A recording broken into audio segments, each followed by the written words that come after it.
Okay, are there any virgins here? Yes! First-time listeners, welcome. Let's go.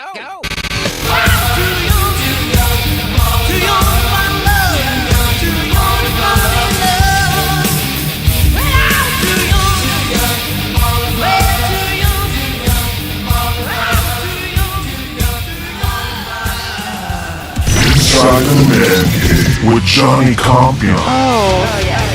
Hey, put your finger in my fun hole. It's beautiful. Graphic language will be used throughout this show. You have 10 seconds. We are enjoying lots of sex, drugs, and rock and roll. What in the name of God is going on here? Now we ready to roll. Inside the ManCave with Johnny Compian. Game over, bitches. Welcome to hell. Prepare for your first beating.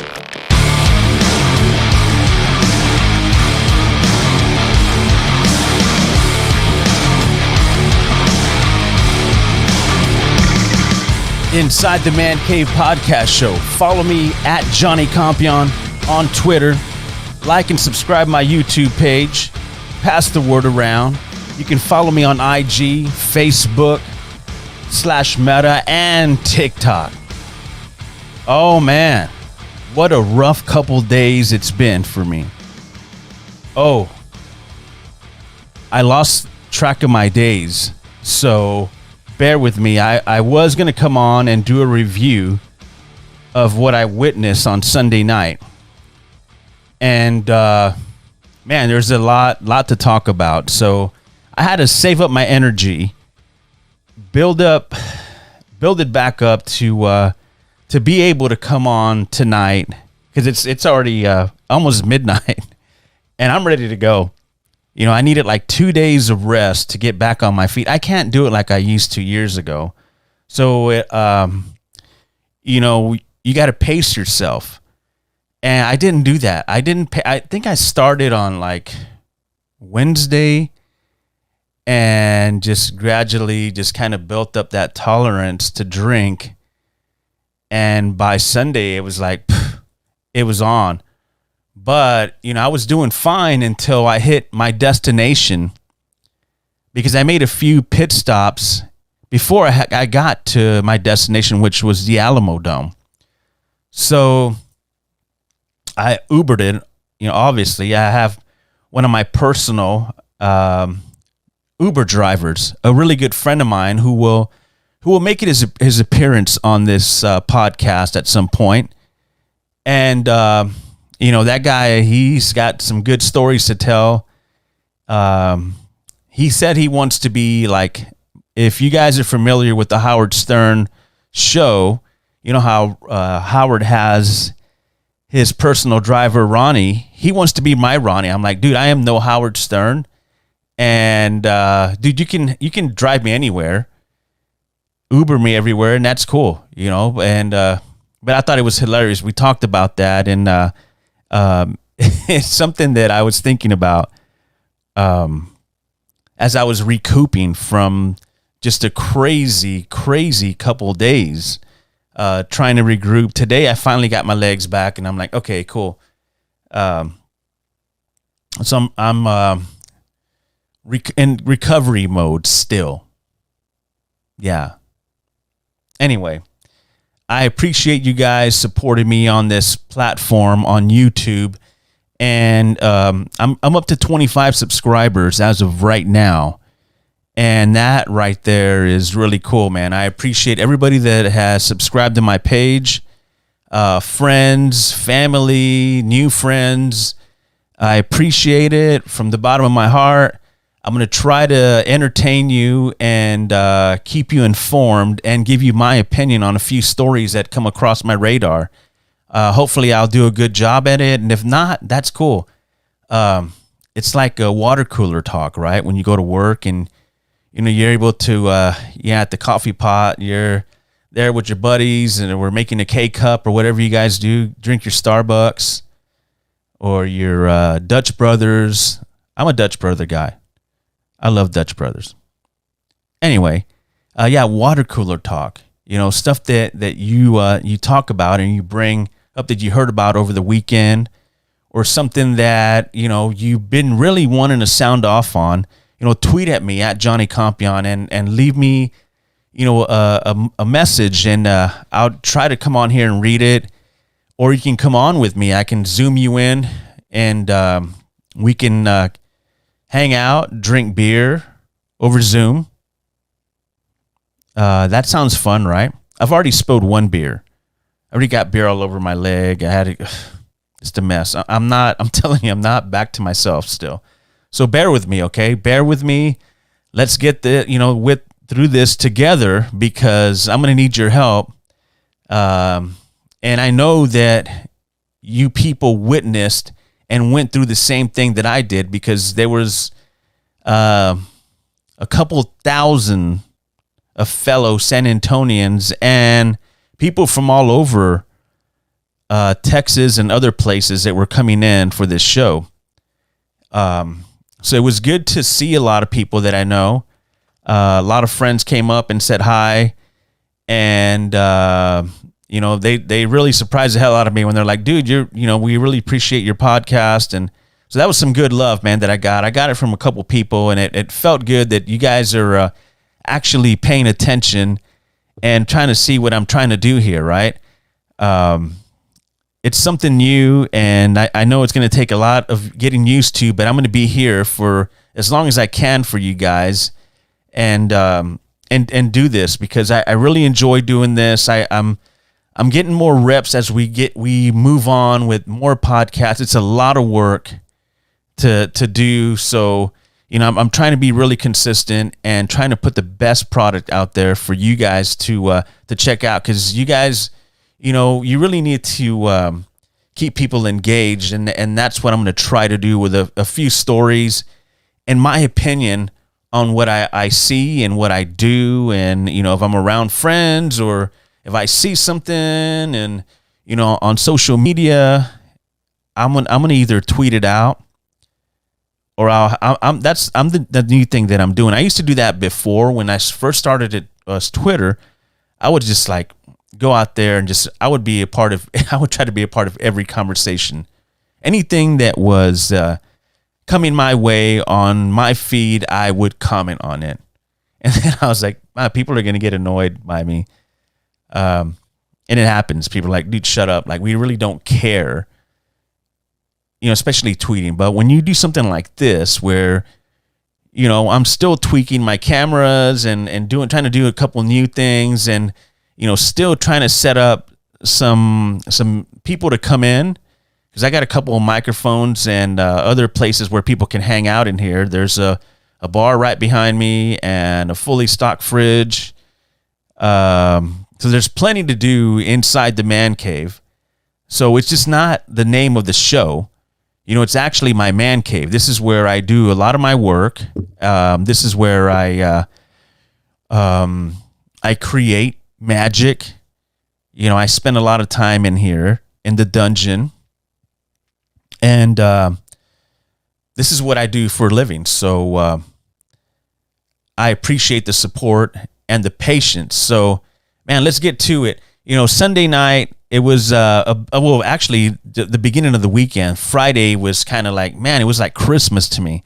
It's like, oh, God, like I just was trying to focus on other things and do stuff. And, you really can't ride.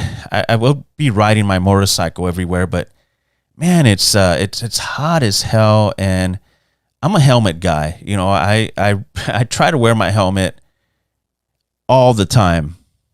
Because, it's a safety thing for me. So, but it gets hot as hell, man. And I get kind of claustrophobic sometimes. So, I have a hard time when it's really hot. So hopefully it'll start cooling off soon.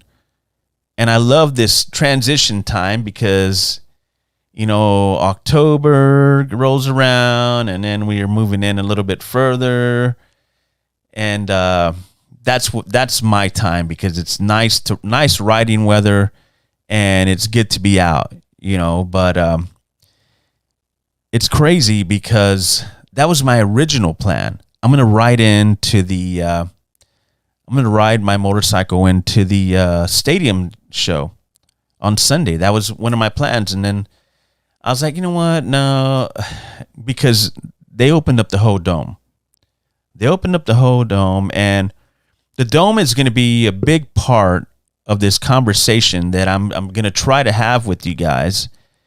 And it starts with what I went through on Sunday, because it was kind of, I knew going in, I told you guys that I'm not a huge fan of the Alamo Dome. To me, it's outdated. It was new and just shiny way back. And now it's just one of those eyesores that you go into every time as a local, and you see it, but you attend other stadiums, and this is what it, you attend them, and they updated the scoreboards in there. I don't know what else, but the concessions and everything else that comes along with that place just needs to go. I said it. I apologize if I offend anybody, but that place is outdated. And one of my stories that I'm going to talk about after I set this up is about the dome once again, because something else is going to happen there soon in January of 2023. So, I want to slowly get to my point about the Alamo Dome. But not only the Alamo Dome, San Antonio, downtown San Antonio. Yeah, the city, everybody's going through something financially, right? We're losing a lot of places. People are losing jobs left and right. You're reading about that. Yeah, I get it. I get it. I hadn't been downtown San Antonio in a while. And it was kind of depressing. I Uber in, my buddy lets me off right where the Cameo Theater is. Used to go to a lot of concerts there. It's an old school venue. A lot of bands been through there, and it was a place to go and watch local metal bands there. Really cool spot. A lot of good memories. If those walls could talk, there'd be some cool stories. Man, just really good times. I miss those times. I'm glad I was part of it. But now going back, it was just really just like a kick to the gut. Like, wow. I told my buddies, like, hey, drop me off by a bar where I could get a couple of beers and, just have a couple of beers and get ready for the show. I already had a few, but I wanted a couple more, going into the dome. And so he drops me off at this place. He's like, go right in here. And that place used to be a little bar as well next to the Cameo. I don't know the name of it. I don't remember the name of it. If he told me the name, I really don't remember the name, but wow. Yeah. Yeah, it just, it was a bad, I ended up, in the beginning, I ended up going there and getting 2 beers. That was cool. But, it's just like, that was the only place.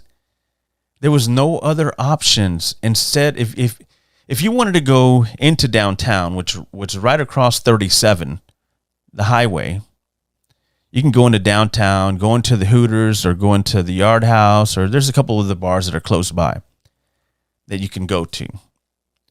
But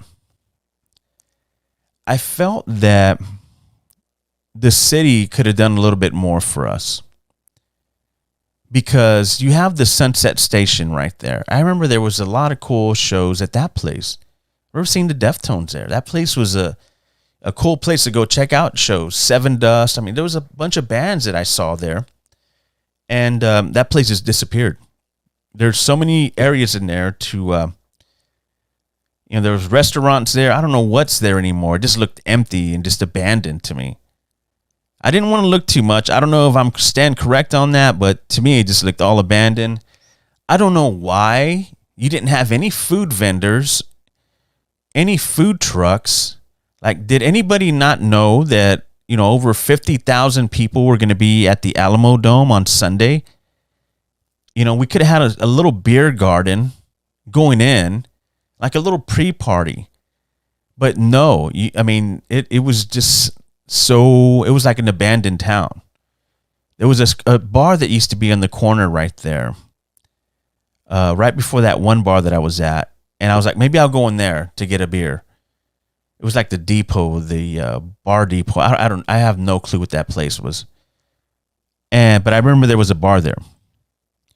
And that I look and there was nothing there. That bar just shut down. So I look around, there's nothing. It's like, might as well just go into the dome. It was early. So I was like, I guess so. I wanted to drink a little bit more before I went in, and that just didn't happen. There was no place to go to get something to eat and to get a drink and another drink and then head into the show. So I was like, you know what? Okay, fine. I'm good. I had just had breakfast. And so anyway, I go into the dome. It was pretty hot here in San Antonio. Go in there, and the place is just packed wall to wall. Okay? There's like chaos everywhere. It's like, what the heck? Okay, first thing, I'm like, you know what? Let me get a beer and then go to my seat. Well, I was on the floor, so I'm like, okay, I got to get a wristband, and there's like a huge line that's to do this process. I'm like, oh God. And it was already hot, a little hot in there. I was like, well, it was only like 4 something. I'm like, whoa, this is going to be a long day. Like, wow. I looked to my left. There was a beer thing there. I think it was some big beer company was there, and they had beer. So the lines were just packed. I'm like, okay, cool. I'll wait and then go to my seat and get a beer. I go in. Joan Jett is playing, and doing her thing. So I'm like, okay, let me go into this area over here and get something to drink. Go to the bathroom, get a beer, and then go check out Joan Jett's set. And it was a massive line, and I'm like, why is it taking so long? I'm standing in line like, what is taking so long, right, to get a beer? And I start moving up a little bit. It's really slow pace. Like, why is it so slow? Well, what they were doing there, they didn't have any beer tabs or anything on tab. They had bottled beer and like in a can, and they had Dos Equis, in a can as well. So they were opening them up, putting them in a cup. So you would get a cup of foam. They didn't know what they were doing. They were just told, hey, you guys pour this beer. We don't want them to have cans. We can't trust them. Give them a can. Take the can away from them, put it in a cup, and give them all foam. So you're paying, I don't know how much. I forgot what the beers cost. So it took me about 25 minutes to get a beer. One beer.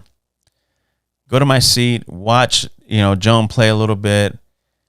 She's done. I go back, try to jump back in the beer line. It is like 10 times longer than the line before. And these guys behind the concession stands are just going slow. I was like, you know what, forget it.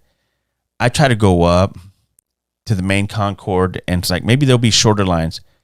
It was even worse. Like lines everywhere to get anything. It was just insane. There was a lot of people there.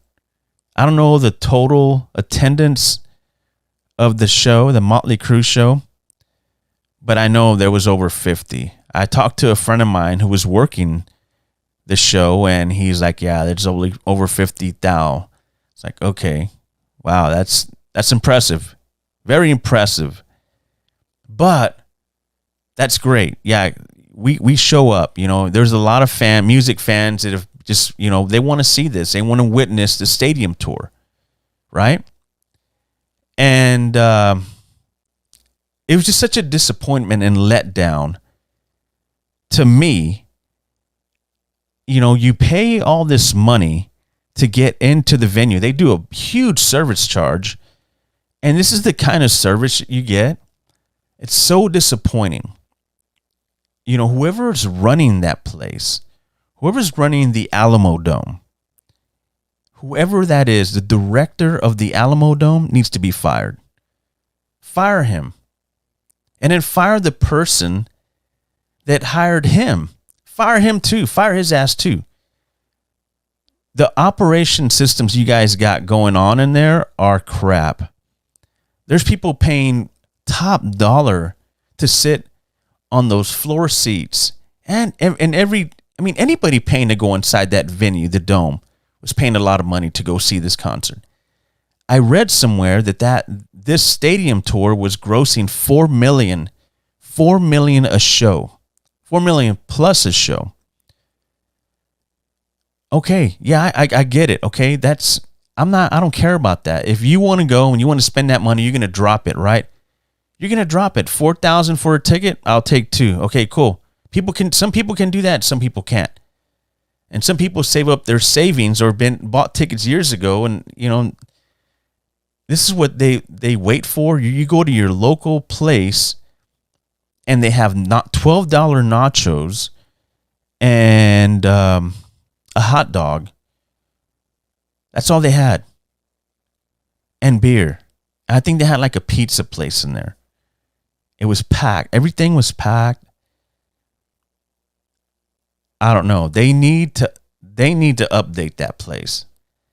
We're not at a high school game or something low level. I'm not trying to put that down, but serving nachos and hot dogs to people paying a lot of money. You can at least have something. I mean, when you go to the AT&T Center, you have Whataburger, you have this, you have that. What is going on? You have football games in there, and that's my gripe with the Alamo Dome. It's a piece of crap. It's a piece of crap. It's a horrible place for shows. It just all the way around, so much disappointment. And after that, it took, I watched 3 songs from Poison and was stuck the whole time trying to get beer. Same thing with Def Leppard. 3-4 songs, and then I was stuck getting beer through the whole set. I missed it. Like people are in line, man. Everywhere. People are trying to get beer. It's crazy. I heard it from everybody. Everybody was like, man, getting pissed off at these guys and behind these concession stands because, they were only taking debit cards, and it was just it was a huge mess.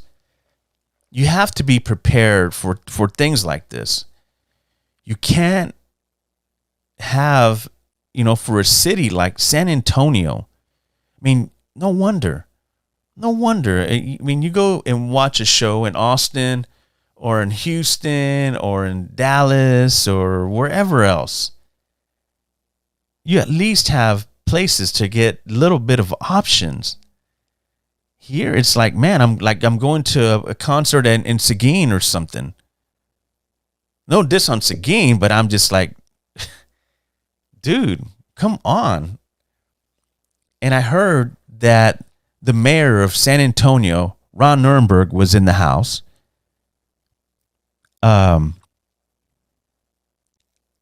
And he was in a skybox, one of the skyboxes. And I'm thinking to myself, I'm sure the mayor of San Antonio, who's supposedly a huge rock fan, that there was pictures and evidence of him being at a Judas Priest concert a few months back. And I thought that was cool. Yeah, okay, cool. But as a mayor, wouldn't you if you're going to have a box like that, bring your staff, man. Hey, look, this is what we got to do. You go in there. They don't want to go in there and have nachos and hot dogs and pizza. right? They're like, you know what? Get so-and-so in here. We need this. We need tacos. We need that, They're not going to go hang out at a place where they're just serving. I mean, come on. Come on, Mayor. You can't just sit back and allow this. This used to be one of the greatest cities to hang out in and party. Go out to dinner right before a show. There was so many things around us that we can go and enjoy before going to a show or a movie or a show at downtown. It seems like just, I don't know. It was so weird. I know it was a Sunday, but still, you know that you have an opportunity to make money. You can get food trucks out there. Just put the word out there. You're the freaking mayor of the city. I mean, how can you sit back and, well, I can see why. You know, he doesn't, I mean, if I was the mayor and, you know, I can go and hang out with Mötley Crüe and greet them and welcome to my city and do that with Def Leppard and Poison and Joan Jett. Yeah, I'm sure you would, right? But what are the people, your citizens of your city, saying about what we got to deal with? You know, with long lines, it can't be perfect, right? I mean, it's not acceptable at the AT&T Center, right? So why should it be acceptable at the Alamo Dome? Do something. You want to keep this dome? You want to bring, are you just worried about the conventions and all that other crap? Dude, better the city for shows to come in here. This city is suffering for venues, for bands to come in. Man, look what they did up in Austin. They're doing so much. They're moving and shaking. There's so many cool areas in this city of San Antonio that you can, you know, have great venues. You know, I remember seeing the Deftones at the old Lone Star Brewery place. That place was cool. You know, the way it was set up, it was cool as hell. But it was just like spontaneous. It was just weird, you know. It was cool vibe. They had to power up somewhere because they didn't have anything out there. There was no power. I don't know how they powered that show up, but the Deftones went out there and tore it up.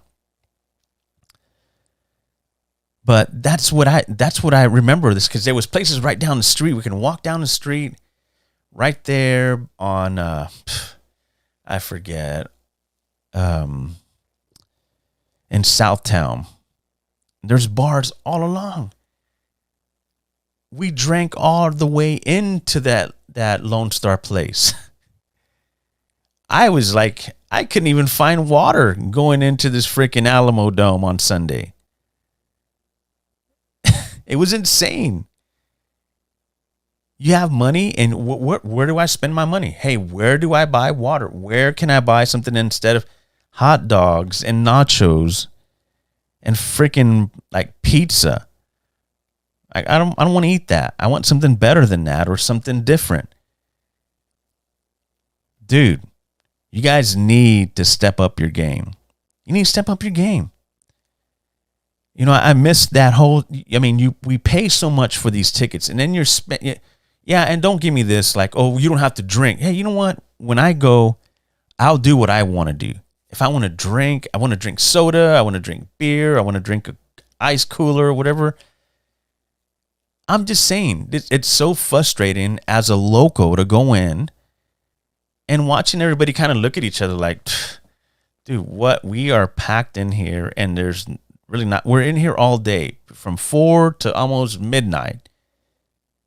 And that's all. And you're going to shut us down at 9. We're shutting everything down at 9. When Mötley comes on, there's no more beer. You better have gotten your fill, because now, you know, yeah, it was crazy. Insane. I had a great time watching some of the music and listening, because that's all I did. I saw a couple of bands, and I was in the beer line while our mayor was up there hanging out. Maybe he had his own you know, beer tab, and I didn't get no invite up there. I should have. We could have talked about things. We could have said, hey, Mayor, why don't we do this? Why don't we invite Whataburger in here?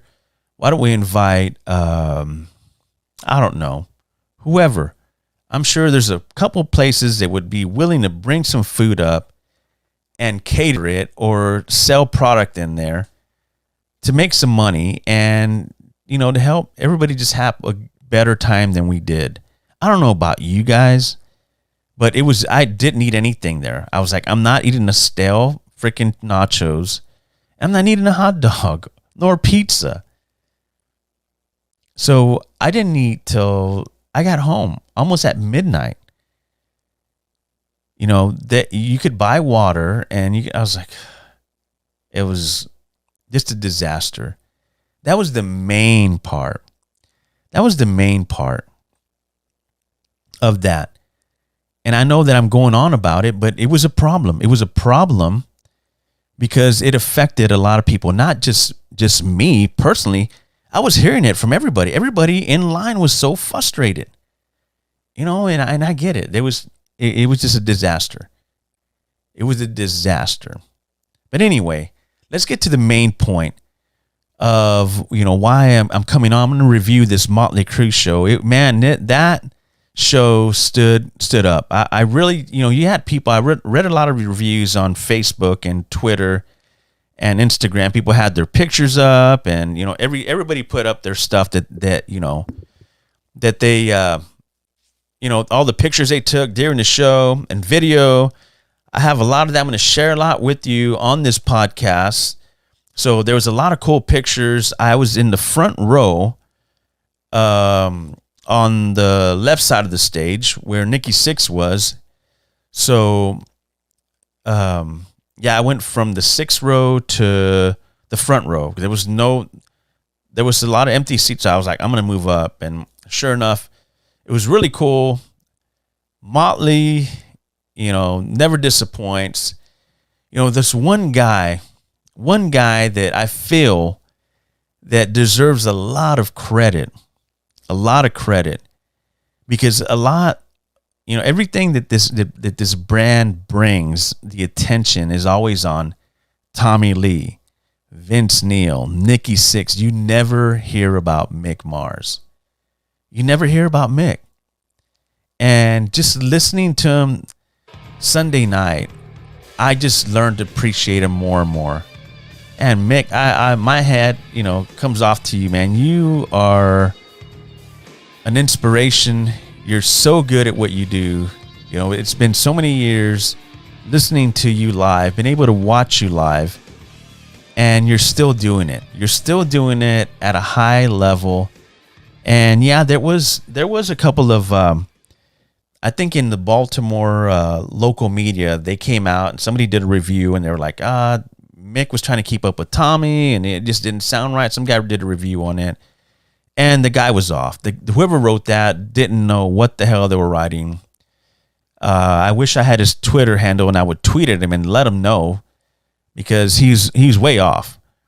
They sounded great, of course.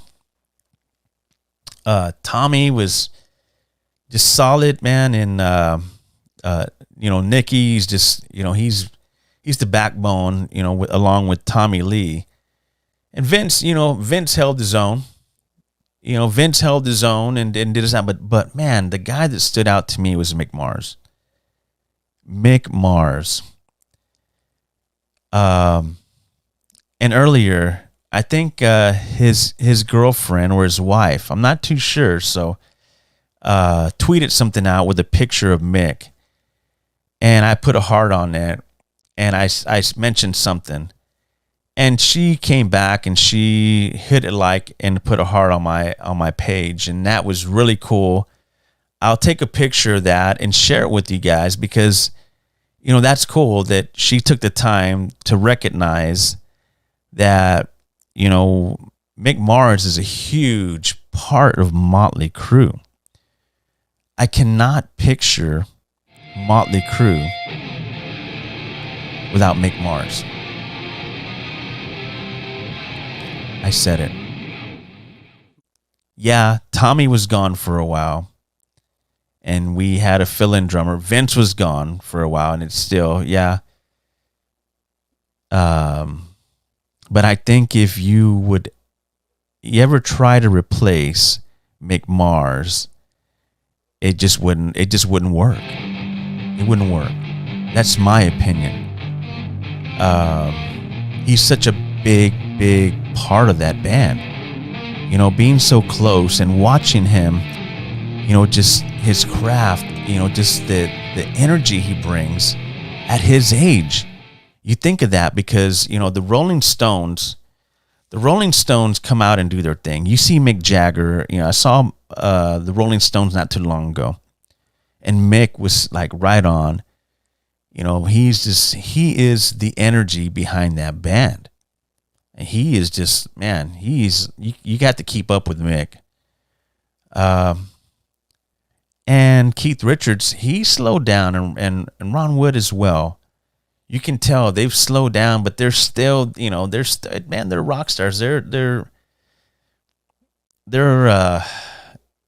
are rock and roll, man. So yeah, you know, just like you see, you know, Mick Mars and people are kind of like, oh, look, he's just barely moving. Dude, why are you focused on how he's getting around? Focus on his craft and what he brings to this band and how powerful he makes this band sound. They got one guitar player and look how monstrous they sound. If you were there on Sunday, you know, it was so cool to see. You know, and I've said this, there's a lot of people who don't who are not Mötley Crüe fans. Really quick. You know, this segment is sponsored by the Brown Bag Special. Get it at your local bodega right down the street. It's always iced down and cold. Appreciate it, my buddy down there.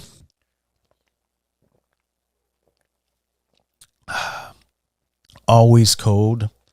And anyway, like I'm saying, it's so cool to see Mick Mars for so many years and to still see him do it at this level.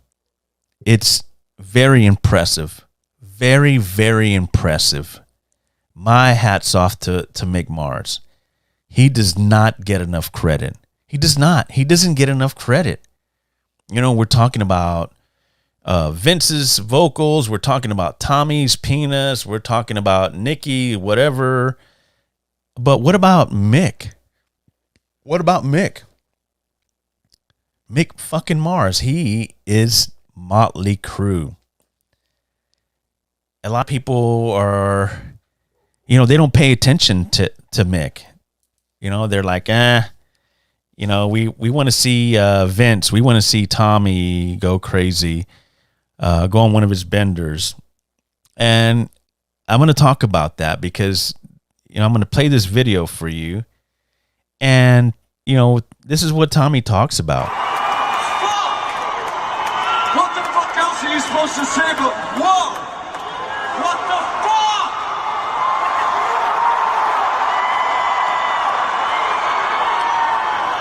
Yo. Well, can you guys hear me okay? Great, turn me the fuck up. Okay, cool. Well, I don't know, a couple weeks ago, we had like a 2-week break off the tour, and I went on a motherfucking bender, bro. A bender.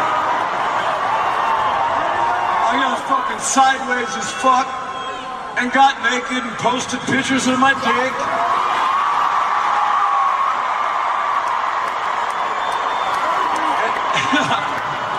And usually, I mean, I'm a titty man, so I like to see titties. But tonight it's equal opportunity night. Tonight, I want to see everyone's dick. Come on, boys, pull your shit out. Pull your fucking junk out. Let's go. You ready? My man in the pink shirt, he's got a pink shirt on. He's ready to pull his dick out. There you are, bro. Show the whole world that motherfucking hot dog. The wife says no, divorce. Yeah, I mean, that was hilarious. It was so cool that, I felt like whipping it out. I was going to go for it. The dude in the pink shirt that was his opportunity. Like, dude, pull it out. You're going directly to jail. And then you're going to be everybody. I was like, whoa. But if you're going to do that, you got to be ready, man. If you're going to pull out your hot dog, like Tommy said, pull out your hot dog. This is what they were selling at the Dome. Pull out your hot dog. You got to be ready, because what Tommy brought to the table, you got to match that. That's why the guys are like, yeah, where's the boobs at? Yeah, let's talk about the boobs. Yeah. Very funny. Tommy talks about when they were on their 2-week break a couple weeks ago, he went on a fucking bender, and it's Mötley Crüe. That's what I talked about. I always talk about that these guys, they've been known for all this kind of craziness, and they're still doing it. It was awesome to see. They didn't play my favorite song. I tweeted at Nikki Sixx. I'm like, dude, take Smoking in the Boys Room out. Take Livewire out. Fill it with something else. Same old situation. Take that out. Change it up a little bit, but they didn't. So it was cool. It's Mötley fucking Crüe in your city. My poster is right behind. If you can see it up there, that is the poster, the stadium tour poster for San Antonio, which I got another problem with. I'm gonna tell you that the artist that they allowed to, they gave access to do the poster for San Antonio was from Austin. I forgot his name. His name is on that poster behind me, which is very cool because I'm a motorcycle guy. I have an Indian motorcycle, a Dark Horse, and that poster up there was like, wow, I have to have that. I have to put that in the ManCave. And I was lucky enough to get one. Now they're selling for hundreds of dollars on eBay. So I was fortunate enough to get it. I got a lot of traction when I was posting it because I didn't have enough energy to do anything else. I was like, let me just put it in the frame, put it up, tweet it out. And, man, got a lot of reaction on Instagram, on Facebook, on TikTok. It was good. I appreciate the feedback on that. Man, it was an awesome night. I'm so happy that I went and I was there to witness that. Even though there was a lot of stuff that sucked, I made it through, saw a lot of good friends. That's what it's all about. That's what it's all about. Going out there and enjoying yourself, and just because you don't know if it's going to happen again. I mean, who knows? Who knows what they're going to do after this stadium tour, which is, there's only a handful of dates coming up, and that's it. They're done. I don't know what else they're doing. Everybody goes their separate ways. They split the money, and let's move on. I don't know what Mötley's doing. I heard Nikki Sixx is going to be a part of that that tribute to Taylor Hawkins in L.A. I wish I can go to that. That's going to be something really cool to attend. There'll be a lot of big-time musicians there, and I'll definitely be talking about that. But, back to this Mötley show, man, it was so good. Like, I'm going to go back and start with Joan. Joan brought it. Joan Jett, she is a pro, man. She's going to come out and play her hits and do her thing, and she's gone. But she's gonna bring it. She is not going to half-ass the show. She fucking brings it. Joan Jett is my favorite. I love Joan. Been a huge fan since I was young, during the MTV days when that video would come on. Or those videos, different videos they would come on. I was all over that. MTV was my era, man. I loved it. I loved the music videos. It was fun. So that's where I saw a lot of the stuff. You saw Def Leppard. You know, when they had that top 10, you would see Def Leppard a lot. Poison came out. Brett brings it. He is, his band sounds great. It's good to hear them. They sound happy, and it was cool to he brought his daughter out, and he's like taking pictures there in their live set because they're just impressed by all these people. Everybody, it was packed. Like, you're seeing all over my social media page, the pictures. There was a lot of people in San Antonio that turned out and enjoyed that. But there were some downfalls that we need to fix. You know, so I really am just happy that I made it through. And I was able to witness the stadium tour. And it's not over because I got more stuff coming up for you guys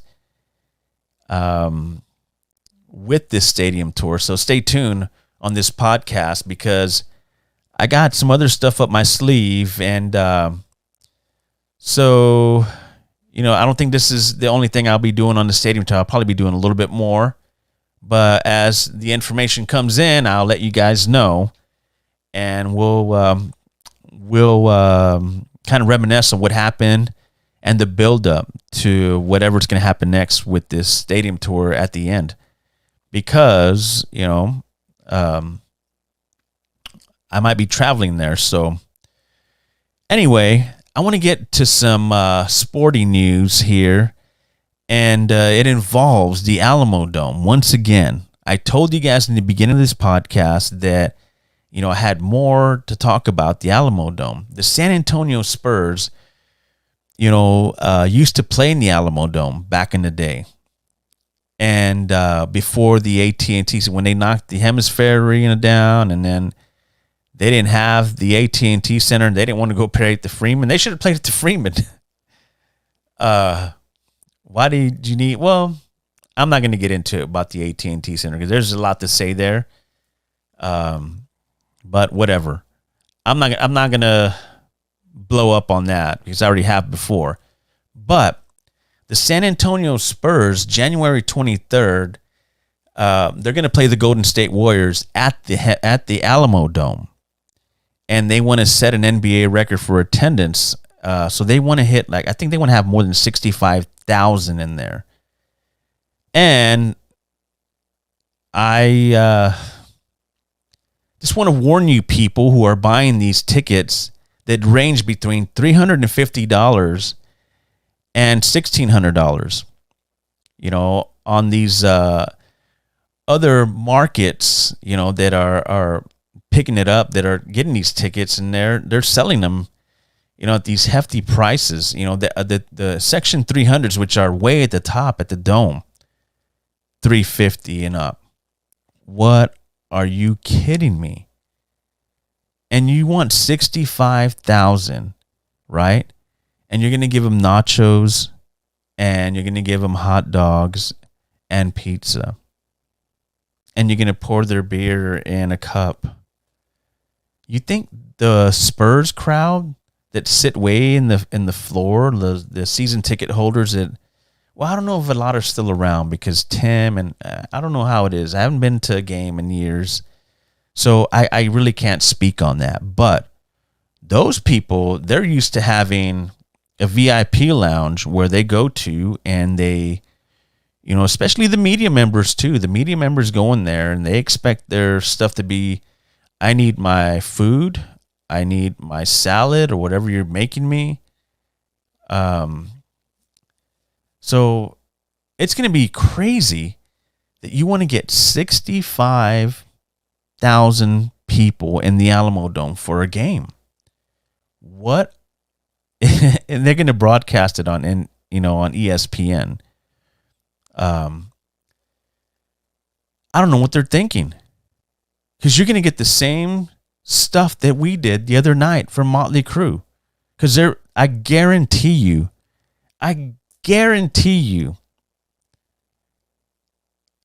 that there will not be the people that they're asking for unless you give those tickets out. I don't think people are willing to pay to go be at the Alamo Dome. You don't have a squad, man. You do not have the squad to put out there to attract that. You can't even sell out the AT&T Center right now. So what makes you think just because you're the Spurs, the 5-time NBA champions, you can roll into the Alamo Dome and sell it out like that? And people are going to pay all these, inflated prices for these tickets. The secondary markets, it's incredible. You're seeing that on StubHub, and the tickets are freaking outrageous. Expensive. The closer you want to get, it's and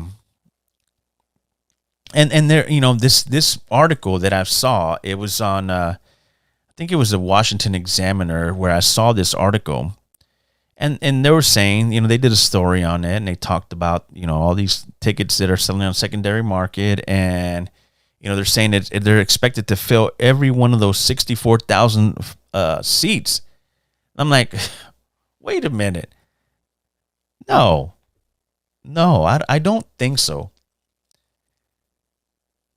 It's crazy. I want to see it. I don't want to go there. I'm never, ever going back into the Alamo Dome. I'm never going back in there, no matter what. Unless U2 comes to the Alamo Dome, I'll suffer again. Other than that, nope, not doing it. And it's crazy because I remember when they had the Rock Fest downtown. At the Alamo, at the AT&T Center, and they would put everybody outside. Oh, man. It's brutal. But at least you were able to go inside, and there was food trucks, and there was other stuff. Alamo Dome was a disaster. It was insane. That's all I'm saying. I really want to see this. I'm going to keep my eyes out on this story because I think it's outrageous on what they're thinking. You really think people right now have the money to pay those overinflated prices to go in and watch Golden State and San Antonio? No, I don't think so. So, I wish you well, Spurs, but I don't think you're going to get your record, man. So ESPN might have to bail on that.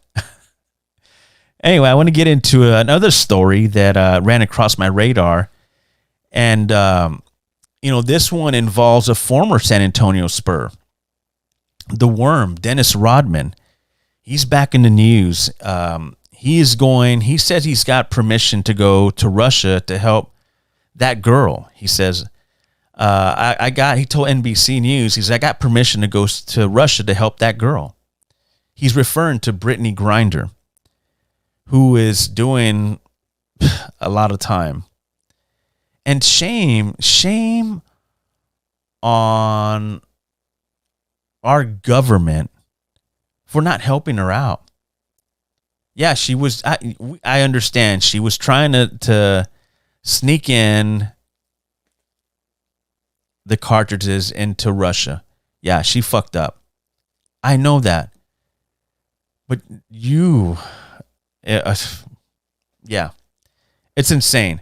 But my point is, Biden said, we need to get her out of there right away. He just said it. What does that mean? Do something. I know that people were there during the trial because I was watching it live, and the people from the United States were there in the courtroom, and they kind of sounded off on it after the sentencing, and they went on their way. So is this what it takes to get a former NBA, NFL, but it's crazy how Dennis always steps up, always wants to help, and he gets the wrong rap on it because people are like, you're crazy, you're Kim Jong-un's friend, you associate with him, look what he's doing to his people. What are you doing there while you're there? Are you partying? I don't know if you ever saw that documentary on Rodman going into North Korea and the way Kim Jong-un just greets him and everything they do together and hang out. It's incredible. It's incredible.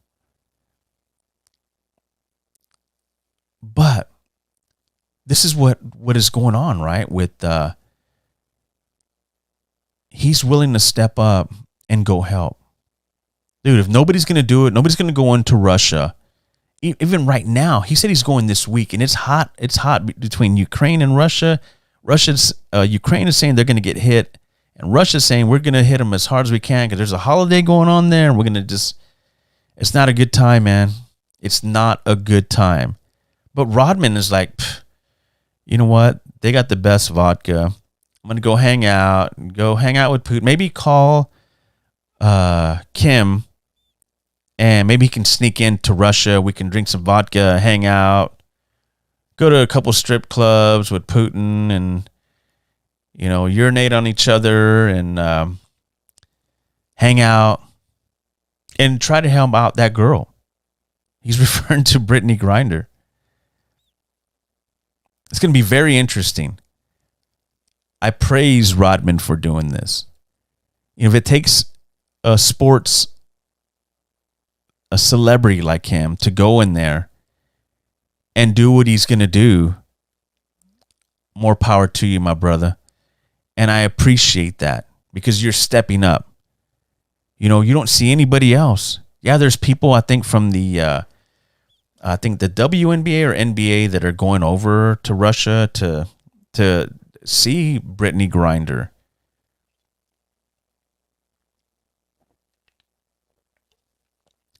She's there. She's already. I don't know if they assigned her to a job already, or who knows what they have her doing. It's incredible that she's going to do all that time. But if Rodman can get her out, and they have the power, Hollywood, NBA, NFL, former players, do we use their powers? Why don't we get rid of everybody in charge in the United States and put these celebrities? You hear of Brad Pitt and George Clooney doing all these good things, doing a lot of good things for different countries, donating. They know where these problem places are, and they can resolve things. It's not all about lining their pockets with money. They want to help.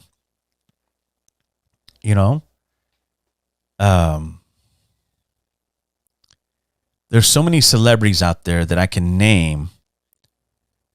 Sean Penn is another one. And people would disagree because, the way things are right now in the political world, you say one thing and people are going to just attack you and just rip you to shreds because they're like, you don't think the way I do. And then it's on. That's why I try to stay away from that. I'm like, you know what? I want to talk about what's going on in San Antonio. I want to talk about I stay away from that because it's not a healthy environment to be in when people are fighting about things and you hear so many horrible things that are happening and you see it in your news and on your Twitter feed, or wherever you get your news from. And that's what I don't get. Like, these guys, Dennis Rodman, when he went into North Korea, the flack that he got. I got so many death threats. I was sitting there protecting everything. And I believed in North Korea. And when I went home, I couldn't even go home. I had to hide out for 30 days. I couldn't even go home. But I kept my head up high, brother. It tore him up, and people laughed at him.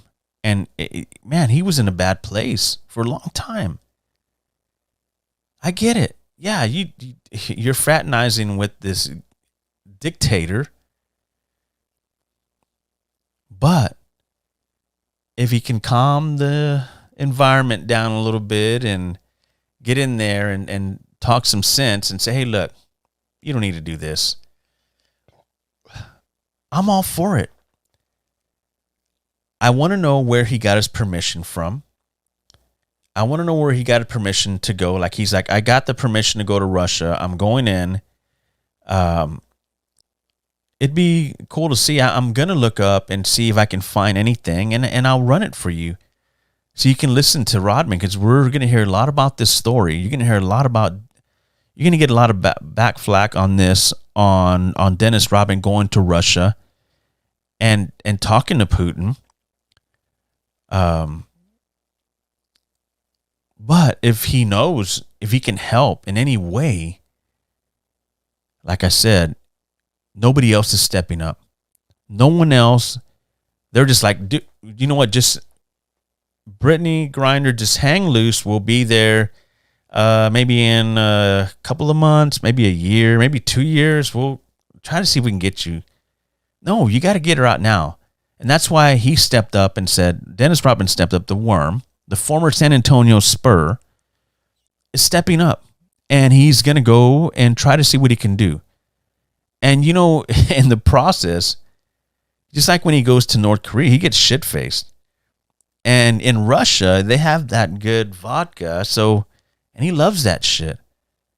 So he's going to go over there, party, hang out, and, do what Rodman does. I'm sure there'll be more places to go to. Who knows? Who knows what's going on in Russia right now? So I don't know if he's going to try to take anybody with him, or is he going solo? A lot of interesting questions going on with this. I'm going to keep my eyes and ears open on this story.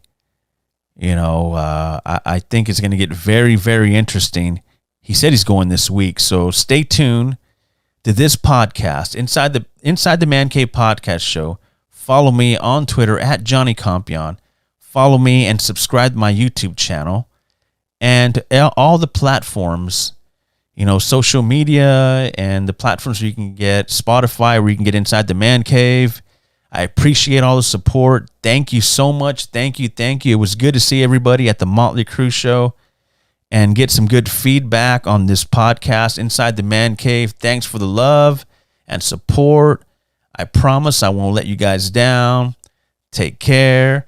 And this podcast was sponsored by the Brown Bag Special. Tweet at me at Johnny Compian on Twitter. And you can also support the podcast show on anchor.fm/Johnny5150.